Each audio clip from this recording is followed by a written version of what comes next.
साल 1950 का यह एक चौंकाने वाला किस्सा रानी बाजार का है। यहाँ राम प्रकाश रहता था, जिसकी बेटी को 5 साल की उम्र में कैंसर हो गया।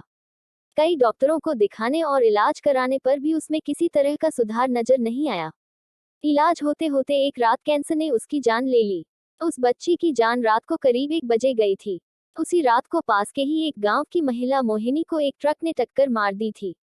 मोहिनी के परिवार वालों ने पूरी विधि के साथ उसे अंतिम विदाई दी।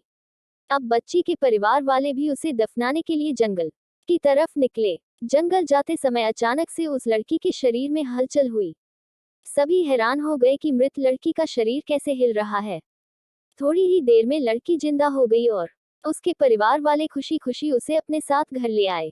किसी को इस बात की भनक नहीं थी कि उस लड़की के अंदर उसी रात ट्रक से टकराने वाली मोहिनी की आत्मा घुस गई थी। बच्ची जब से मौत से लौटकर आई थी, तब से ही उदास और चुपचाप एक कोने में बैठी रहती थी। एक दिन उसकी मां ने उसे खुद अपने हाथों से खाना खिलाया और मामा के घर लेकर जाने की बात कही। खाना खिलाकर उसे अच्छे से तैयार करके वो उसे अपने मायके ले गई। रास्ते में वो बच्ची जैसे ही उस ट्रक के हादसे वाली जगह पहुंची, तो उसने अपनी मां को कहा कि मेरा गांव इधर है।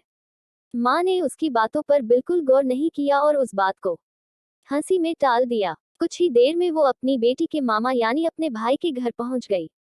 1-2 दिन बाद मामा जी के घर के आसपास ही बच्ची के अंदर घुसी मोहिनी को अपनी पड़ोसन सिमरन दिखी।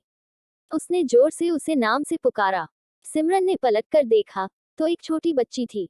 उसे बड़ी हैरानी हुई कि इस लड़की को मेरा नाम कैसे पता है। तभी मोहिनी ने अपने साथ बीती सारी बातें उसे बता दी। उसने कहा कि मेरे परिवार वालों ने मेरी मौत से ही पहले मुझे जला दिया था, इसलिए मेरी आत्मा भटक रही है। उसी दिन इस लड़की की भी मौत हो गई थी, तो मैं इसके शरीर में घुस गई। सिमरन ने ये बात अपने गांव जाकर सबको बता दी।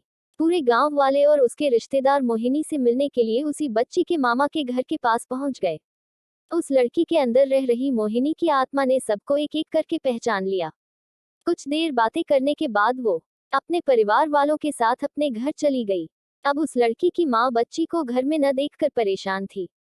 जब उसे पता चला कि वो कुछ लोगों के साथ दूसरे गांव गई है, तो वो उसे बुलाने के लिए चली गई। अपने परिवार के साथ खुश मोहिनी ने वापस आने से मना कर दिया। पास के ही लोगों ने उसे समझाया कि तुम्हें दोनों परिवार के साथ रहना चाहिए, इससे सभी को खुशी मिलेगी। तुम किसी एक परिवार को दुखी नहीं कर सकती हो। इस बात को सुनने के बाद लड़की के शरीर में रह रही मोहिनी अपनी मां के साथ वापस आने के लिए राजी हो गई। अब वो दोनों परिवारों के साथ खुशी खुशी रहने लगी। यह कहानी आपको कैसी लगी कमेंट करके जरूर बताएं और साथ ही चैनल को सब्सक्राइब करना न भूलें।